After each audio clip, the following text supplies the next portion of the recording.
Welcome to the Landlord Profitability Playbook Podcast, where we share the best practices we use to help our residential real estate investor clients automate their rent collection and get on with their lives. Check out the show notes at www.landlordprofitabilityplaybookpodcast.com. This show is brought to you by Roost Real Estate Co. Property Management. To learn more about our company and the services we provide, visit www.managewithroost.com. Now, here's your host, Chris McAllister. Chris McAllister here with the Landlord Profitability Playbook, where it's my job to create and coach business opportunities and strategies that support and add value to the lives of residential real estate investors and their tenants. And I'm here today with my good friend, digital marketing expert and podcast partner, Laci LeBlanc. And today we're going to talk about how to choose the right tenant for your rental property and the strategic and tactical steps that you can take to ensure that your tenants not only pay the rent on time, but leave the property in as good or better condition than it was when they moved in, when it's time for them to move on. This is a big one, Chris. The Lord's work that you're doing, the Holy Grail that you're chasing. As we speak, in my Facebook inbox right now, there are 228 messages about one of my family's properties that's up for rent. I can't imagine how many phone calls Nana has gotten about it on top of that. Plus, it's the third time this year that this particular property has been vacated and needs to be re-rented. Oh. So if you can help landlords choose the right tenant, then you deserve a cape and a spandex suit and the whole nine, and I will buy it for you if you'll promise to wear it. But let's get right into it. So in your experience, what is rule number one? What do landlords need to understand first and foremost when setting out to find a tenant? I think the first thing that people have to keep top of mind, that landlords have to keep top of mind, is that there is a tenant for every property. And that tenant may not be you. And sometimes it's a certain mindset that we investors have to sort of get into to understand that it's okay that, a property that you're renting out wouldn't necessarily be someplace that you would want to live. Okay. So just because some neighborhoods may not be ideal places where I'd want to live or you'd want to live, I can tell you that there are tenants out there who will be thrilled to rent your place, especially if it's priced right, it's clean, and it's functional.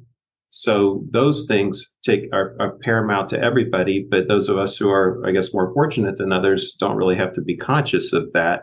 But if we can anytime we can provide a property that is functional, works, et cetera, is clean, maintained to the neighborhood standard and so forth, then that is a great opportunity that you as a landlord are providing. And just because you wouldn't necessarily live there doesn't mean that somebody else wouldn't be thrilled to have it. Yeah, I think that's a really great point. Somebody else is going to be really proud of that property, proud of that space, and finding that person. I think that goes back to them leaving it in better shape than they found it and paying their rent on time because they appreciate it. They're proud of it.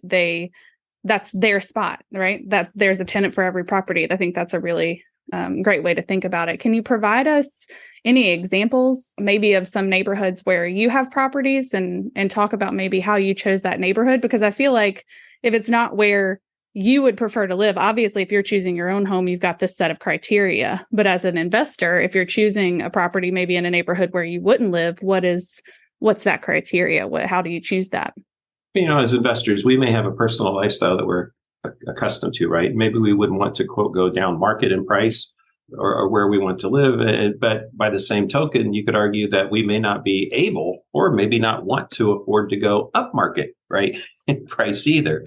And at the end of the day, I'm not sure it really matters, right? A good investment is a good investment, regardless of the size of the investment or the target tenant. What counts is the return that you receive on that investment, right? We have owners and I have properties, that are, quote, lower end properties that, rent for, as little as $500, $600, $700 a month. And I have other properties that rent for $2,000 plus a month. I feel like they're all good investments based on the rate of return I get. But obviously the dollar cost to get in to that investment, was lower on some, higher on others.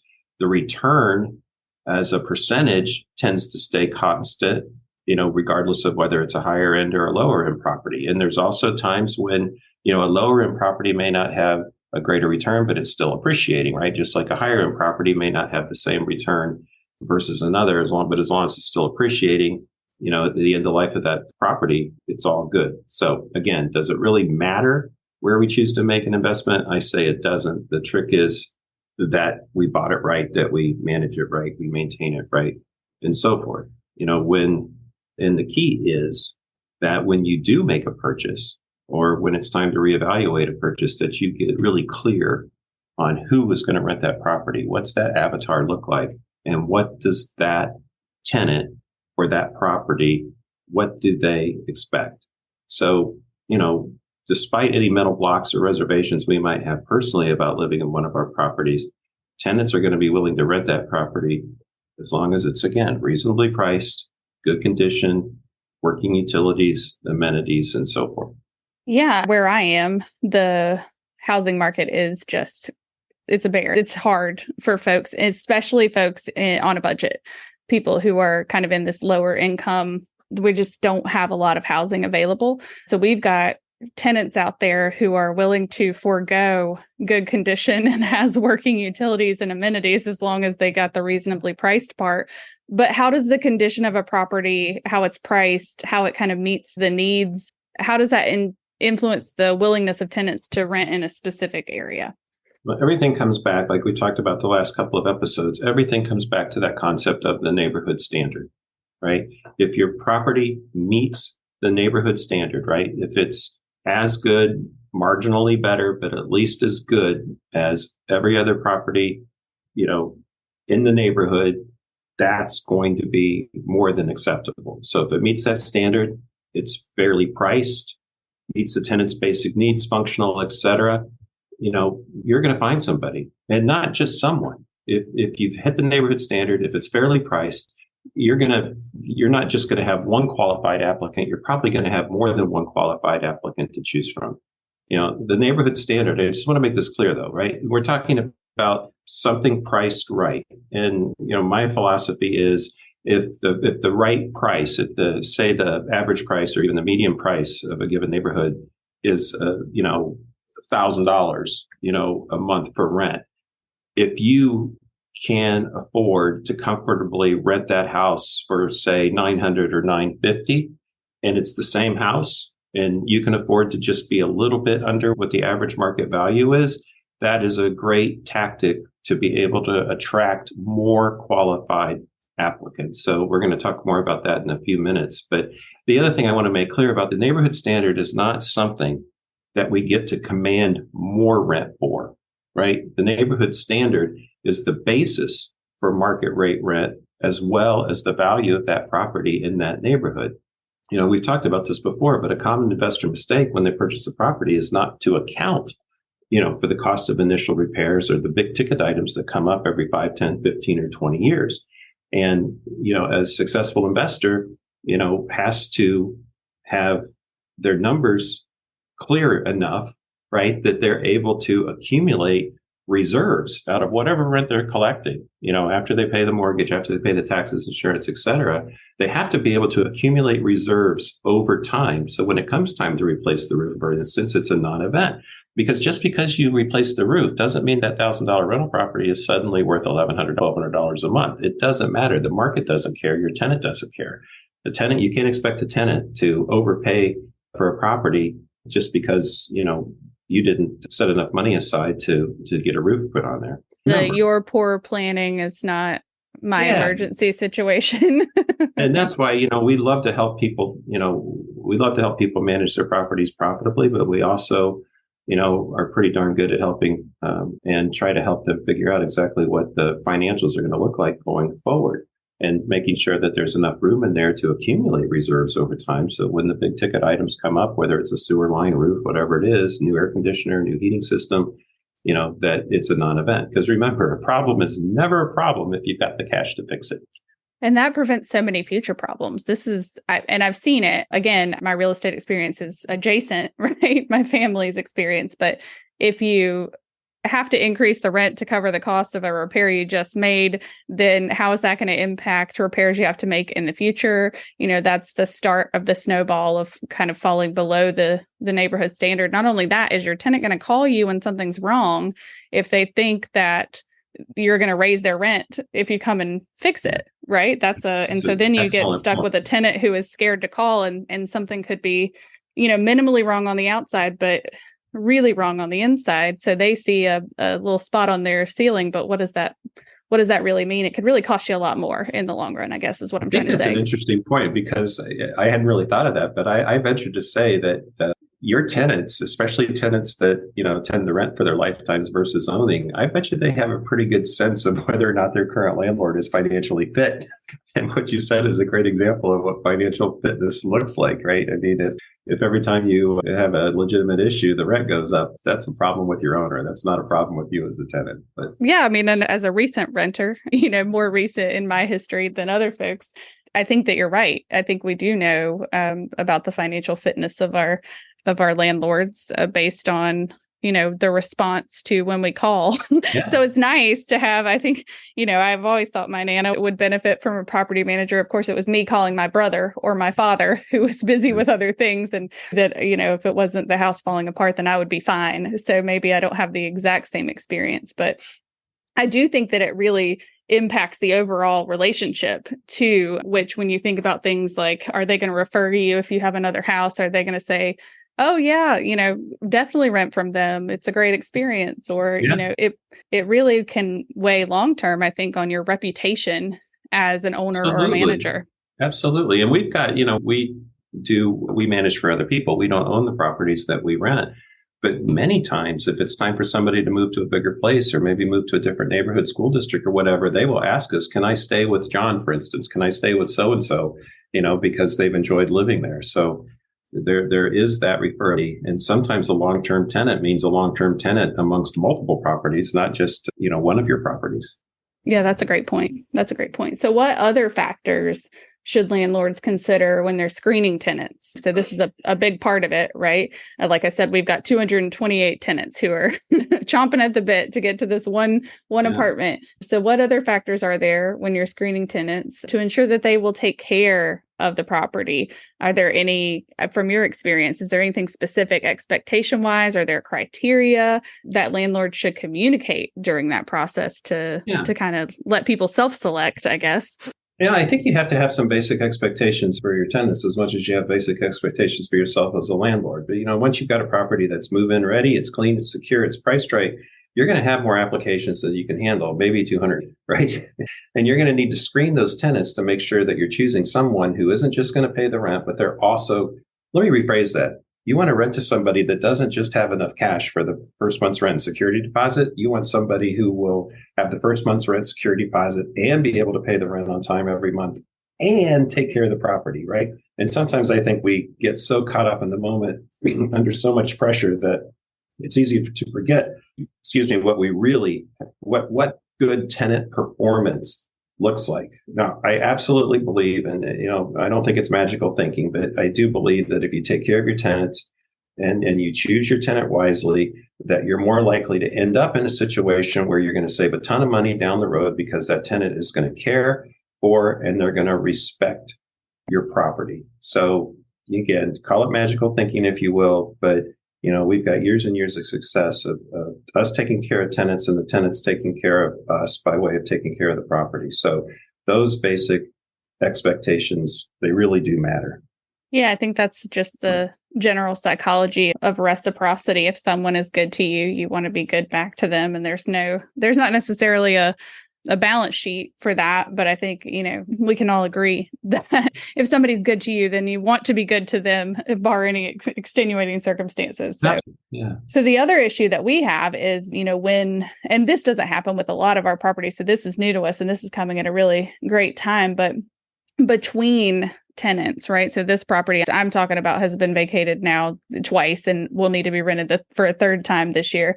So what do you do between these tenants? What are the repairs that you need to make? What can you expect, I guess? Are there unexpected repairs that could be avoided if you Maybe choose the right tenant next time. Well, we've all had horror stories, and sometimes horror stories happen when you've done everything right, but we've all heard stories of landlords who, a tenant moves out and they just discover a massive catastrophe, right?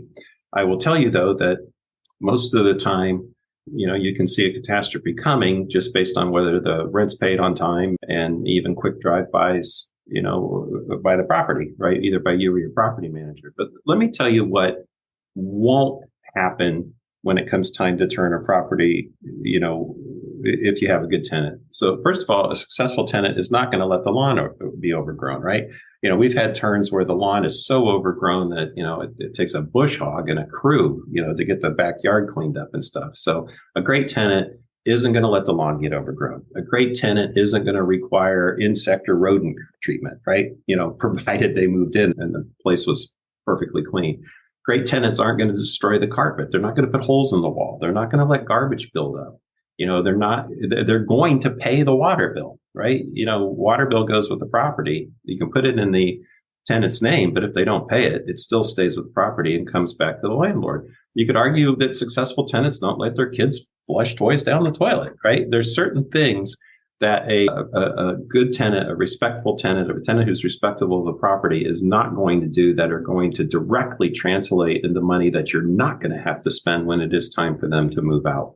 There's always something that has to be done between tenants. There's always basic wear and tear, a good solid cleaning, if nothing else. But a tenant who simply lives up to the basic expectations, that alone is going to cut your maintenance and turn costs down the road dramatically, exponentially, I would even say.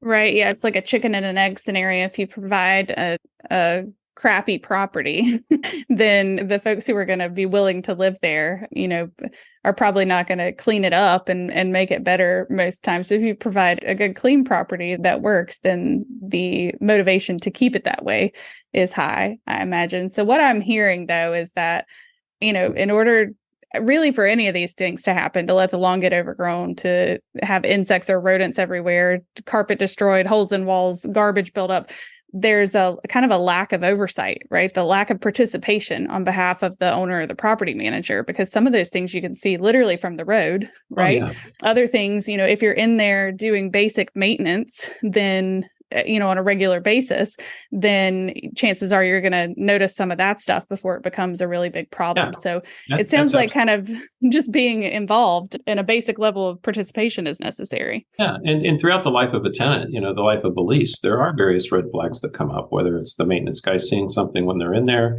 whether or not the rent's late, whether or not the grass is being mowed, and a good property manager is going to be, I guess, aware, are conscious of the receptive to those red flags and be willing to proactively do something about it before things get out of hand. So that's an excellent point.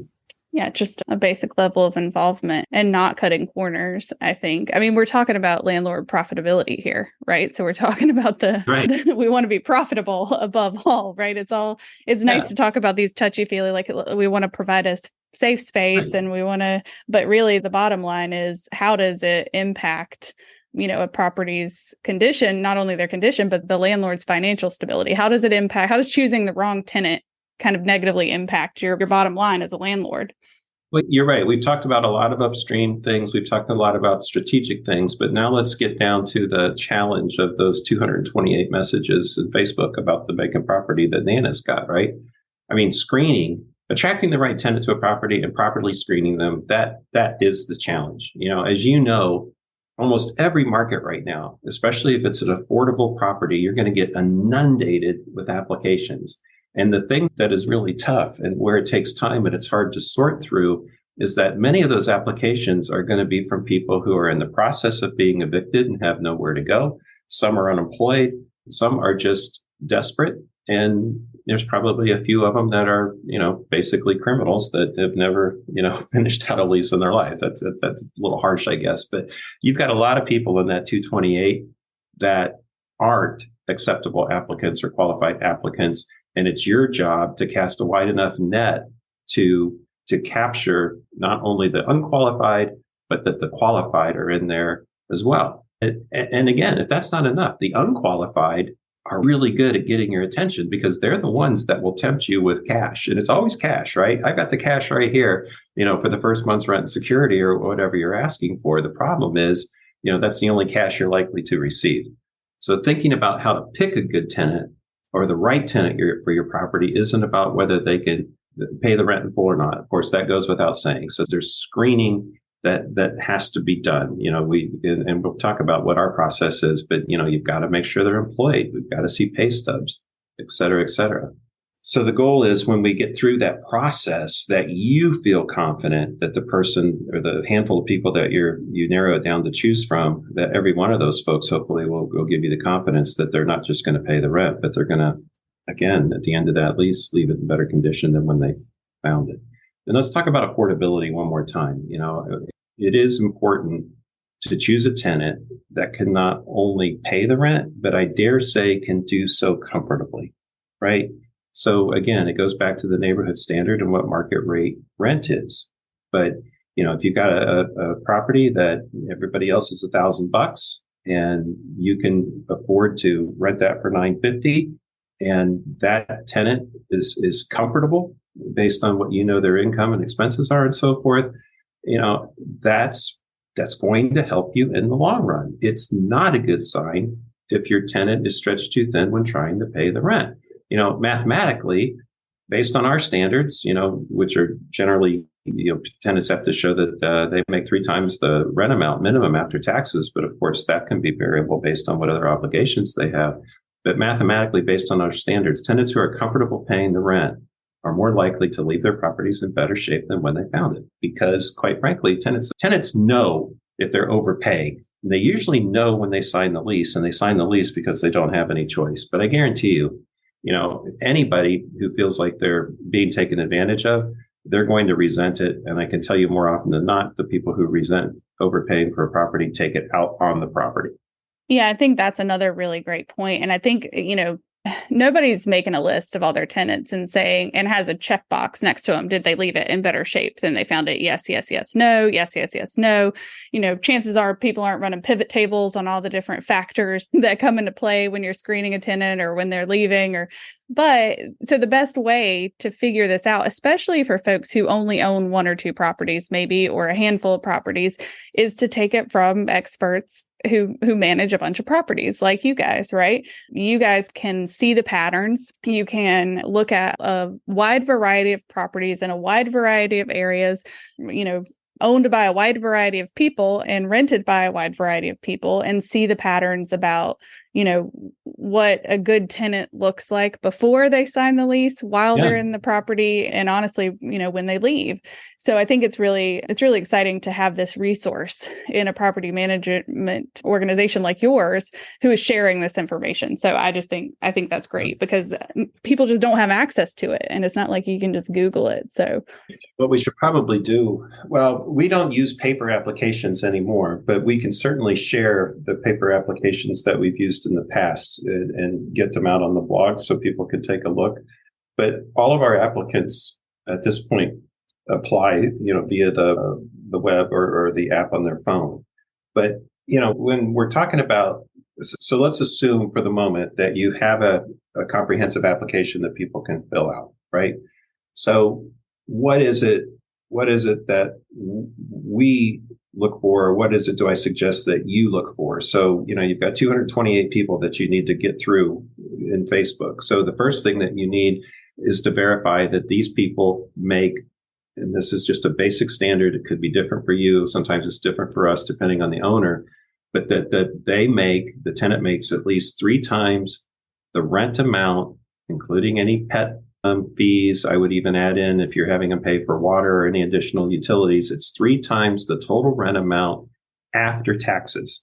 And the only way you can verify that is if you have them bring you at least 60 days worth of pay stubs. So first thing out of the box, we need to see pay stubs. And then you can go back and do the math. Do they make, if it's $1,000 a month after taxes, are they making $3,000 a month based on the pay stubs? Second thing you need to look at is job history. And, if you're not using a credit bureau to run credit reports on your applicants, 1, I urge you to do so. But 2, what is their job history, right? And if they filled out their job history in the application and the numbers look like they pan out, you owe it to yourself to verify employment, that they show. Because if they're jumping around from job to job every 3 months, I guarantee you there's a gap between jobs, which means a gap in rent. So what is their job history? Is it stable? Or are they unable to hold down a job? What's their eviction history? If you will find people, I'm sorry to say this, but it's getting worse and worse now that COVID aid has started to end. People are being evicted for not paying the rent now, more so than they were in the last 3 years. What is their recent eviction history? We're not talking about somebody that was evicted 5, 6, 7 years ago and has had, great landlord references ever since. We're talking about people that are either currently in eviction or have been evicted at any time in the last, say, 1, 2, 3 years. What's their address history? Just because evictions don't show up on county records, are they showing that they're moving from place to place? That usually indicates that they weren't able to pay the rent. They had a 3-day notice, and fortunately for the landlord, they left. Unfortunately for the landlord, they didn't pay. So ask for landlord references, get phone numbers. Also, I urge you to verify the phone numbers on the internet, because we have had situations where people have tried to scam us. And the number that they gave us for a past landlord was a family member, and it was all a ruse, right? So that stuff does happen. And it happens a lot when people are, under the gun, feeling desperate or whatever.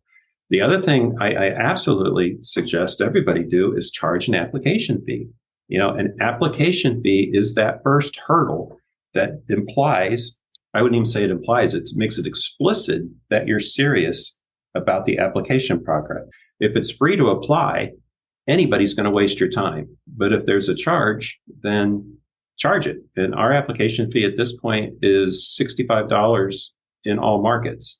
So it should be enough that it covers whatever costs you have, but it also should be enough that it shows you're serious, but not so much that it's going to drive, potential great applicants away. And I can tell you, at least in the markets we serve, 65 is average or a little bit less. The other thing that you've got to keep in mind, especially if you're doing this yourself, is you have to be consistent. Whatever your process is, you have to run it for every single person you consider. Otherwise, you run the risk of running afoul of fair housing laws and so forth. So yeah, and do you have to document it? Do you have to document it that it's the same for everybody, or is that?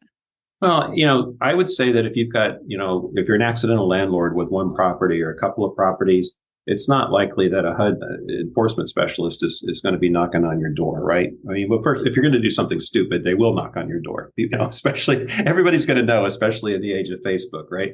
But many times people do end up being investigated, owners with multiple properties, because somebody was turned down, and you are absolutely allowed to turn somebody down who isn't qualified, to take on the property, pay the rent, right, based on financials. But if it turns out that person didn't get the same, you didn't run everybody through the same process that you made, you have to make a determination, right? So you have to have criteria. This is what screens people in. This is what screens people out. If you didn't run somebody through the process and you deny them, or you shortcutted the process, you could run into trouble, whether you did anything that was in fact discriminatory or not.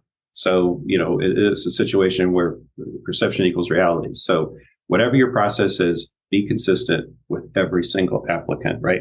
If everybody gets a credit report run, everybody gets a credit report run. If everybody gets eviction checks, everybody gets eviction checks. And I got to tell you, friends and family sign twice. So if you're going to take a chance on renting to somebody a family member, somebody who referred to you, hey, this person needs a break, I got to tell you, you've got to run them through the process. And if you don't think that this is going to be a good fit for you and your property, it's a hard thing, but you got to say no. So friends and family sign twice. And I would say friends and family go through the application process twice. How's that? Yeah, it makes sense. And just so our screening process is I run the ads for Nana because Nana doesn't run Facebook ads. You can rest easy because I don't have to reply to any of these. In the ad, it says, call this number, messages will not be replied to, which is maybe not, great for those people, but they have to make the call. And if they're serious about it, they have to make the call. Yep. They have to show that there's a commitment to this on your terms. So I don't think that's But the a bad number thing. of sob stories that I get on the Facebook messages is a whole nother, the number of I just need a break, and I'm a bleeding heart. So it's Oh, good that I'm not the one who's making these decisions. But exactly. if you don't have some sort of solid criteria, then how do you choose between the single mom who, needs a place for her and her 6 kids, or the person who has, a terminal illness in the family and really needs a place because they can no longer afford this place? So I think that's a really, especially if you're a small But business with just a couple of properties. But it doesn't mean that you have an obligation to, destroy yourself financially trying to be nice to somebody who may or may not appreciate it, right? I know it sounds coarse, but it is a business. And, there's many times, people come through the office, and we'll, especially, we're really fortunate to have some great tenant relations folks. And if they don't qualify, we do try to point them in the direction where they can seek some, help or assistance. And, we help existing tenants who hit a tough patch get over the hump with different forms of assistance. And obviously somebody who gets into trouble that's been a great tenant, our landlords aren't going to just boot them the first time that they're, a couple of days late on rent. But it is hard. And that's why not everybody should be a landlord, or not everybody should manage their own properties. There's a couple of next level things that, I think what we just ran through, checking evictions, stable address history, landlord references, and so forth. If you're going to use a service, and our credit service is built in with our application app that we use with a company we just called Findigs that runs credit checks and so forth for us. But if you're really going to get to the next level, run a credit check, right? And we don't necessarily use a credit check as the final decision. If anything, it's just another data point. A lot of times people may have a bad credit score, but everything else plays out just fine. And that's the reason why they rent and they don't own, right? But you may find other people, when you run a credit report, that, have a ton of collections. Maybe there's the bankruptcies we don't worry too much about, because most of the people who file bankruptcy, there are some serial people who file every 7 years, but usually somebody who runs into a bad patch and files bankruptcy are some of the best tenants that you can put into a property, provided everything else is in place there. So run a credit report. We don't set, you have to have a 600 or this or that. We don't play it that way. We look at it as another data point and see what else we can learn.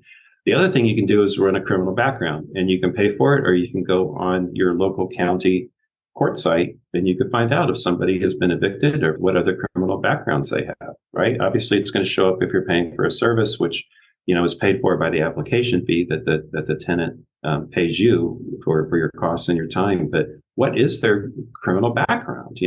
If it's, something that happened when they were kids 10, 15 years ago, maybe it doesn't matter, right? If it's something more recent, or if it's drug dealing and, that corresponds with, terrible landlord references or rent history and so forth, you have to use it. You can't, especially if for all of us, you can't just say, even from a fair housing standpoint, that somebody did something at X amount of time and that's the sole reason for not selecting them as a tenant. It's another data point, but you want to look at it.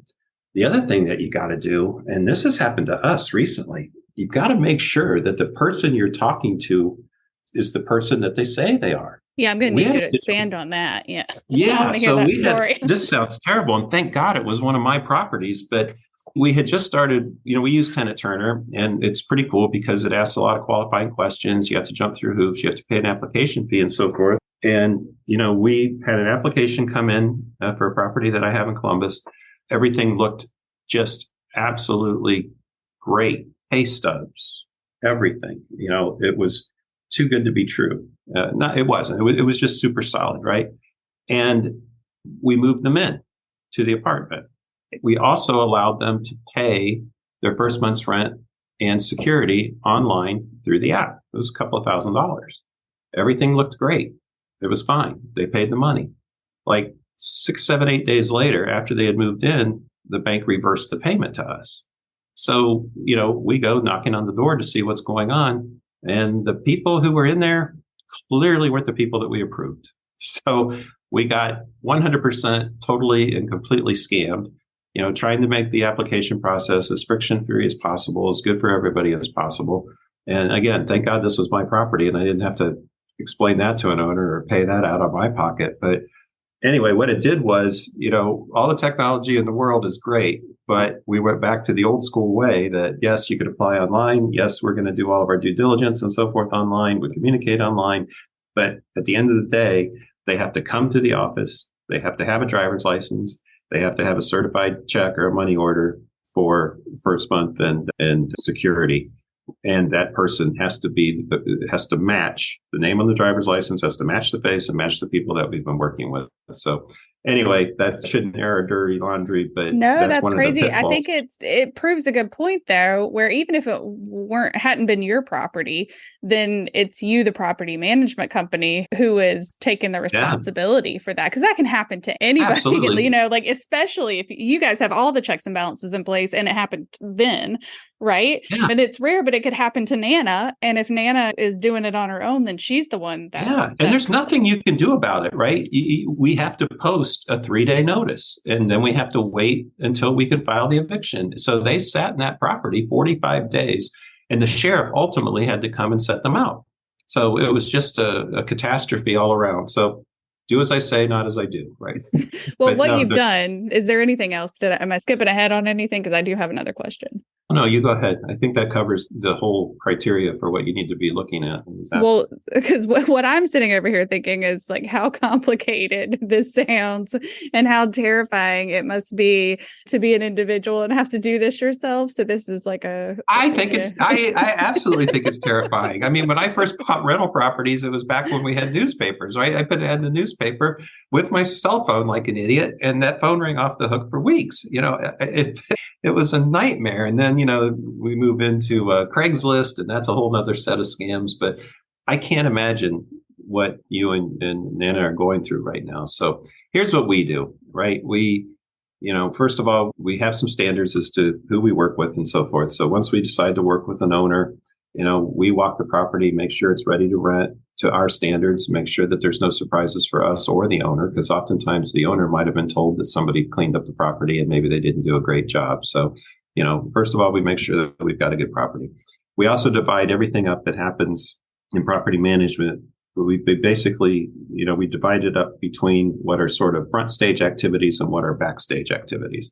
And coincidentally, the backstage activities tend to be more involved with working directly with the owners, and the front stage activities tend to be involved in working directly with the tenants, right? So, quote, backstage, we have tenant Heather, who runs our Roost Rehab and Maintenance Department. She has an office with a maintenance coordinator, and we've got somebody that goes out and inspects properties, does estimates for repairs and so forth. Those are backstage. Gretchen essentially works backstage. She's a property management director. And she's responsible for everything that happens in all of the offices, and everybody in property management reports to her. So that whole backstage thing. The other backstage things are accounting, right?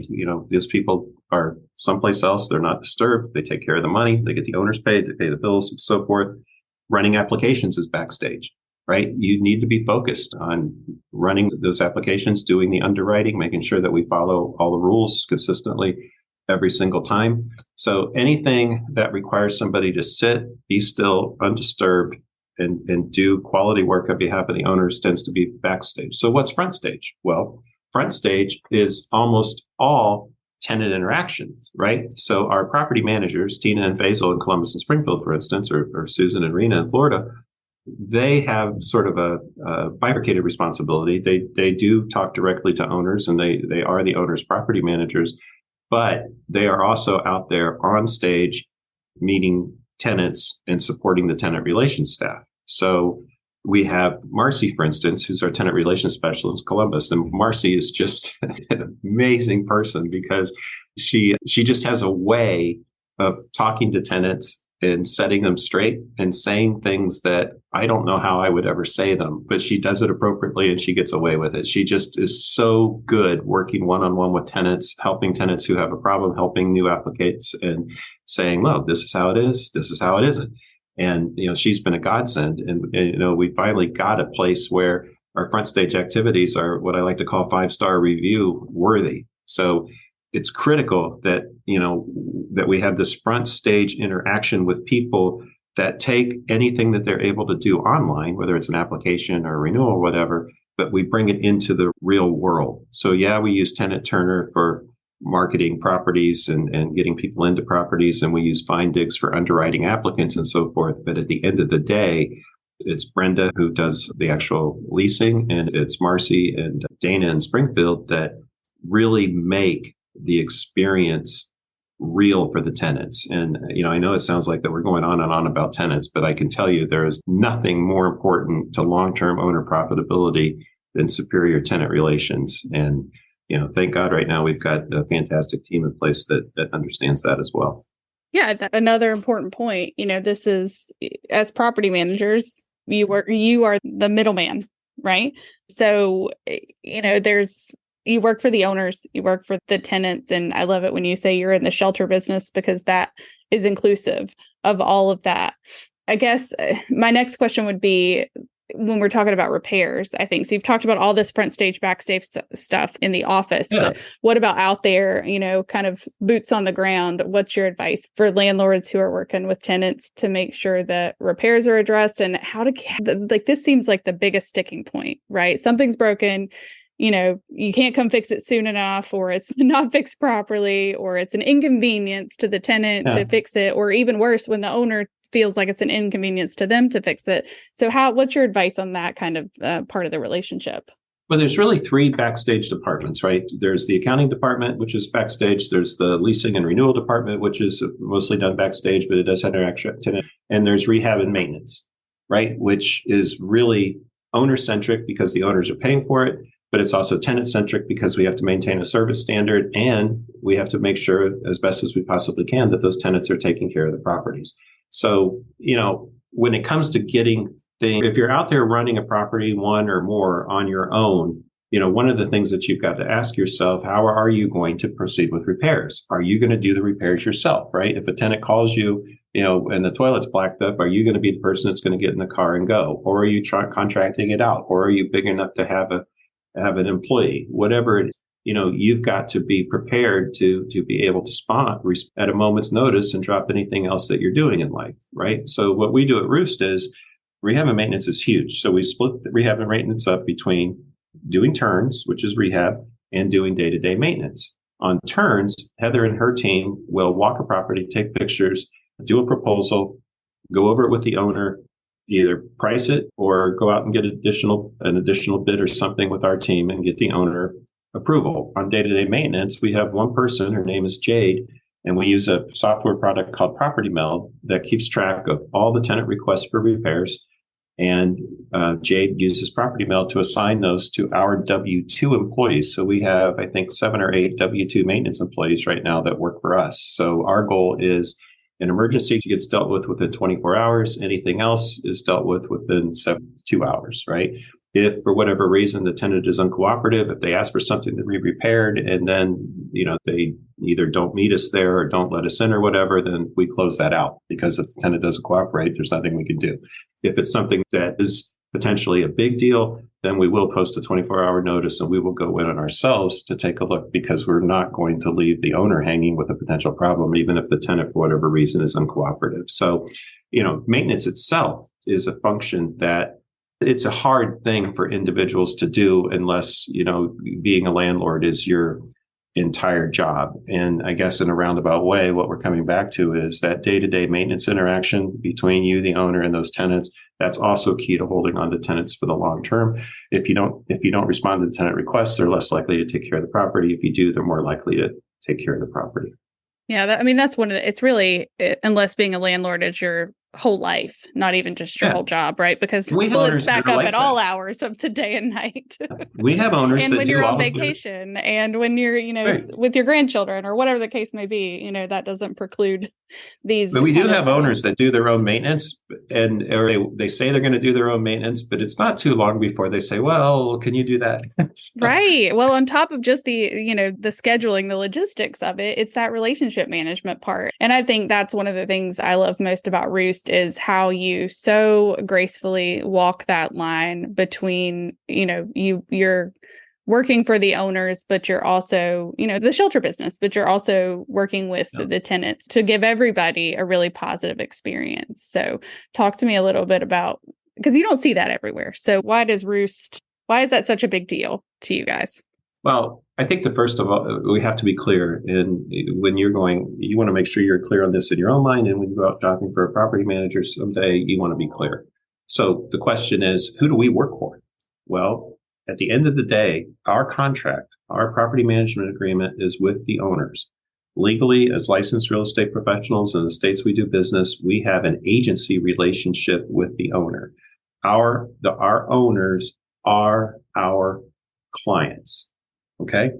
First, last, end of the story. Our tenants are not our clients, but our tenants are our customers.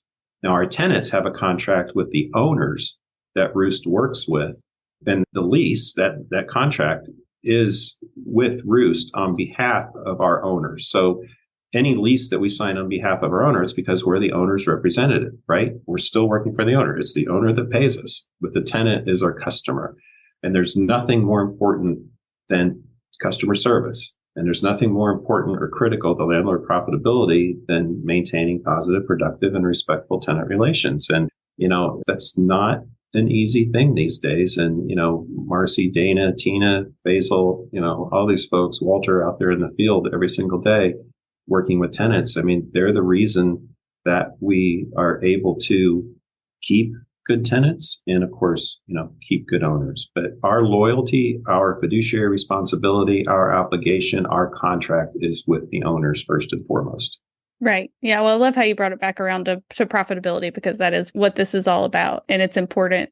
The reason that you guys embrace this kind of commitment to owners and tenants on varying levels is for that profitability. So, how do you choose?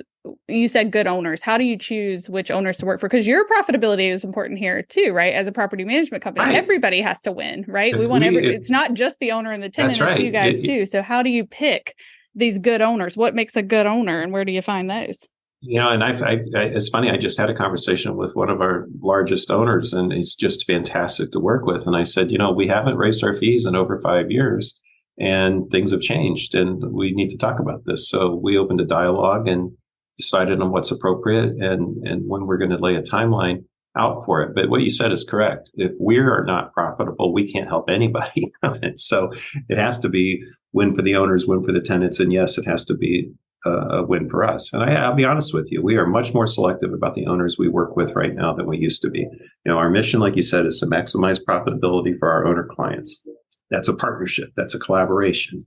And that means that we have to set and maintain clear expectations, for what we expect from our owners. And of course, they have to know exactly what they can expect from us. And that, to a huge degree, is spelled out in the property management agreements that we have each owner signed in each market.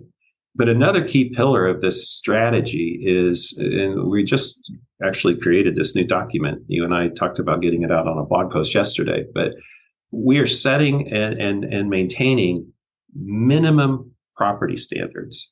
So again, this isn't about where a property is or who the tenant is or how much the rent is. It's about a minimum basic standard that if we're going to market a property as a Roost property, then this is how that property is going to be maintained. So we created this brochure that'll be out on our website. I think it will be on the website, if I'm not mistaken, definitely in a blog post this week, that's called Minimum Property Standards for Owners and Managers. And what that is, it lays out a standard that our owners can reference, new owners in particular, but it also lays out a standard that we as property managers go back and reference so that we hold ourselves accountable to set a standard and not cut corners. And yes, we have had to part ways with owners that couldn't or wouldn't maintain their properties to basic standards. And, these standards, they're not anything onerous. It's honestly, we took them directly from what Housing and Urban Development said is what's acceptable for them. So safe electricity, right? The roof can't leak. There can't be holes in the floors or holes in the walls. And, the plumbing has to work. These aren't things that are luxury amenities. These are minimum standards for health, safety, and security. And to expect us to put our name on a property that doesn't meet those minimum standards, again, is bad for us and it's bad for the rest of our owners. So again, maintaining the quality and safety of the rental units we manage on behalf of our owners impacts their business and ours. If our reputation, is enhanced by the properties we manage, and so are the owners' reputations, right? I mean, it is a collaboration. If our name is associated with subpar or unmarketable rental units, then it's not good for us. It's not good for the owners. It's certainly not good for the tenants. And, we just can't let that happen. So I don't want to set ourselves out there that, we are holier than thou, but the only way that we can be successful is if we're working with owners that do see this as a win-win collaboration. So that's your minimum property standards is your application fee. That's your call the office. Don't reply to this Facebook message. That's your hurdle that owners have to overcome, right? So I think that's that's not setting the bar too high. I think that again, minimum standards is not setting the bar too high. In a perfect world, every landlord would follow that, of course, but certainly. Well, there are some out there that we choose not to work with them. Yeah. Yeah, well, we've covered a lot today. I'm pretty sure my brother did not say any sort of agreement with my Nana. What did you like? There's no property management agreement there, so I'm gonna have to bring that up at the next family meeting. Well, you only have a property management meeting you need a property management agreement with Nana because you're the functional property manager, right? Not me, just my brother and my dad. All right. Well, you and your brother need a PMA. They're actually the maintenance team and the property manager. They wear a lot of hats. But one thing that my family has always done is maintain the neighborhood standard and price reasonably for the neighborhood. And I think that's why they've seen, even without fancy technology or, keeping up with the times in a lot of cases, they've always treated tenants well. They've always maintained those minimum standards. They've always priced their properties right. And I think that's why they've seen so much success. Yeah. And I think that's a testament to why people do this, right? Why people become landlords and what's possible, even with just kind of the few basic ideas that can keep coming up over and over as we talk. Those are permanent core values, right? What you described, those are permanent core values. Those never, ever change, right? I don't care what the market does. I don't care what technology does. I don't care what the law says. Those things you described, fairly priced, well-maintained, good tenant relations. That's going to be the same. That's what it's been for the past 50 years. That's what it's going to be for the next 50 years. You can count on it. It's good to have something to count on. As times they are changing, always. It's good to have those things to count on. And it makes me proud as a, again, the marketer of the group, the family group. It makes me proud to know that, that I'm doing this for people who care and care enough to maintain these values. So I'm sure you guys feel the same way, but let's wrap it up. Let's kind of bring it all full circle. What final advice or tips do you have when it comes to choosing the right tenant for your rental property and making that kind of a part of your success as an investor? Well, we know it's 99% of the battle when it comes to both immediate and long-term profitability, right? The right tenant's going to keep your rehab and maintenance costs to a minimum. The wrong tenant's going to raise your rehab and maintenance costs. It just happens, right? Choosing somebody who's going to take care of your property saves you money on the back end because when your property is cared for, they're likely to be fewer things to maintain, repair, or replace entirely when your tenants move out. So it saves you money on the back end, saves you money on the front end. And that's what long-term profitability and financial security for our owners is all about. I would also add, when it does come time for you to interview property management companies, keep these points in mind. Find out, do they have standards, right? Or are they just signing everybody up? What is their attitude toward tenants? Are they in the shelter business or are they in the, I got to get a check this month business? There is a difference. Are they collaborators or are they order takers? Are they going to prescribe solutions or are they just going to report problems? And I think those are key questions, and just like there are successful investors out there and not so successful investors out there, there are successful property managers out there and not so successful property managers out there. So do your due diligence, know who you're partnering with. And if you decide to get help, I hope this helps you. If you decide to continue on your own, I hope these tips help you do a better job or focus on better things to ensure your long-term profitability when it comes time to screening a tenant. Well, as always, I think this has been just super helpful. I can't see how this would not help the target audience here, these landlords, to be more profitable. The fact that you're sharing all of this, because, that's a mindset of abundance. Not every property management company is going to say, well, we use this to screen tenants and this is how we do it. But truly, there's enough success out there for everybody. And this podcast is a testament to that. So thanks for letting me be a part of it. No, it's been great. And if anybody wants to check us out, you can go to www.managewithroost.com. Thank you, Laci. See you next time. Bye.